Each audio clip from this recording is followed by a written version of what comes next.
The guy is in a grocery store, buying his groceries, walking through aisle 7, and suddenly he just stops. Meanwhile, there's a woman standing in her backyard, 20 feet away from a rattlesnake, paralyzed, standing there. At the same time, there's another man who's getting ready to give a presentation to 200 people. He's thought about the presentation. He's had some fear about the presentation. It comes time to give the presentation. And fear has gone to panic. And so when we hear about fear, a lot of times we'll hear about fight or flight. We don't hear about fight, flight, or freeze.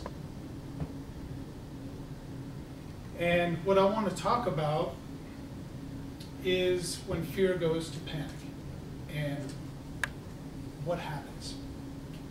What we know happens, and that is people freeze, or they run out of the room, or they see the snake and they go screeching back inside, or you're in the grocery store, you leave your cart and you go. So I've had to think about that. I have a master's degree in counseling psychology. I have a bachelor's degree in human development. I've worked clinically for 18 years with people, and anxiety is treated with medication. Anxiety is treated with breathing, with all kinds of integrative, holistic processes that you can do to conquer fear. And the question I ask myself is, how well is that working? And I ask myself that. I'm not judging anybody in this room or anybody in this world about their approach to fear. I'm really kind of self-evaluating how is that going for me with fear. I don't have any interest in putting down 2 milligrams of Xanax every day. That can lead to an addiction and greater problems. So I've tried to research this subject. I've tried to come up with some information about what is true for me.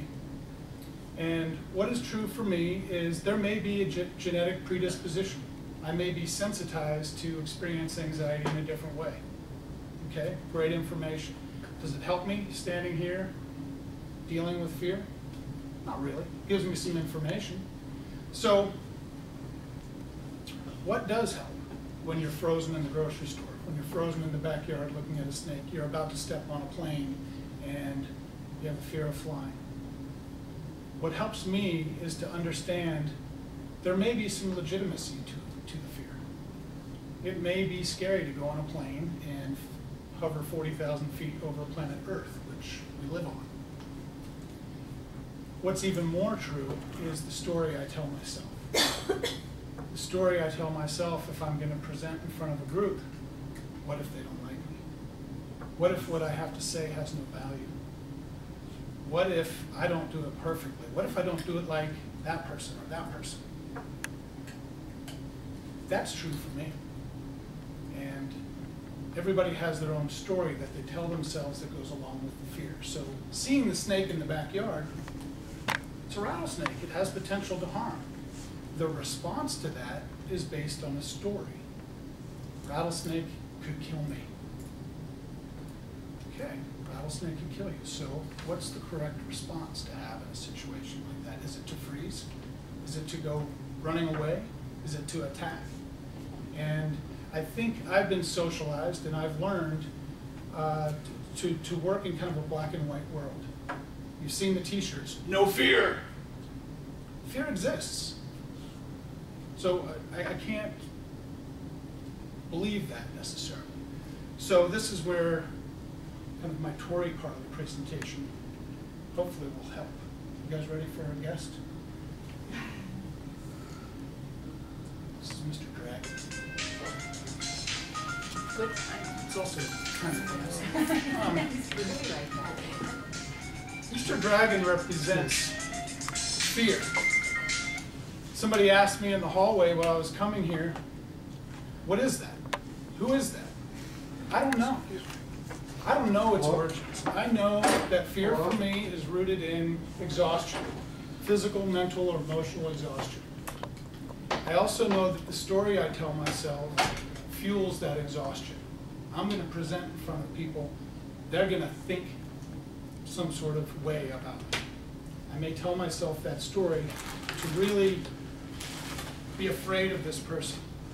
And the doctor just left, but there's a truth that exists in all of us. Our sympathetic nervous system, our body, has the fight or flight response. Our body is smarter than our minds. So we tell ourselves the story. Our body knows when we're in real danger and will take care of us.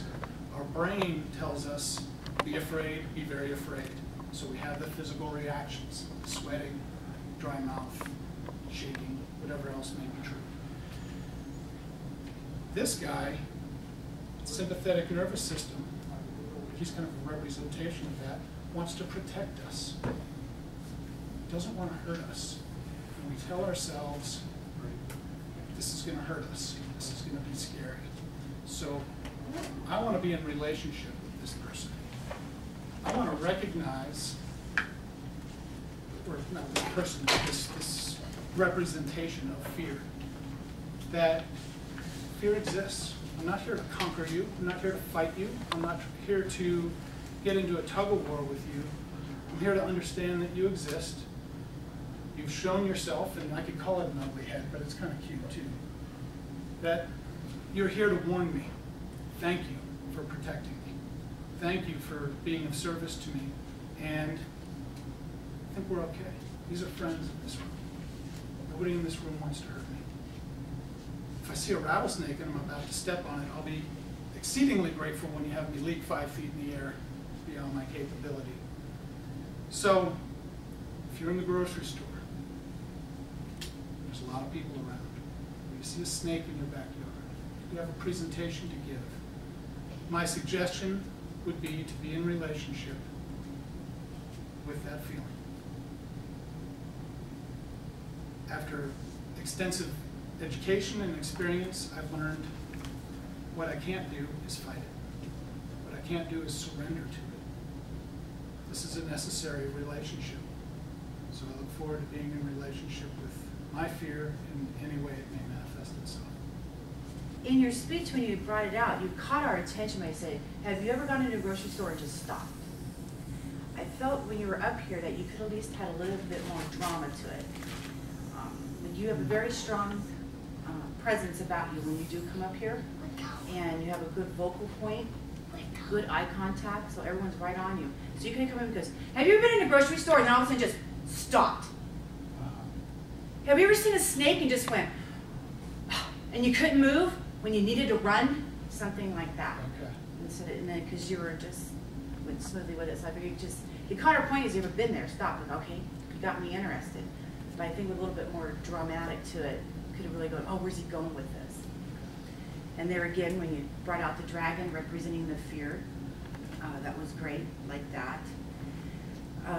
Like I said, you are very good up here. I noticed that you do some this sometimes when you're talking, so it gets a little distracting when you're making your point. Okay. I figured that's where you could have said doing that, stopped. You could have just done your dramatic thing here instead of done this a little bit. A little bit more moving around the room, but and your conclusions. If you can just be sure to make sure that when you get to your conclusion, if you see that red light, just know where you got to go with it. Sometimes I notice that you say, "Okay, now well, that's it." Okay. Yep, I do. So work on your conclusions a bit. I love hearing you speak, and I like this one in particular too as well. Thank you.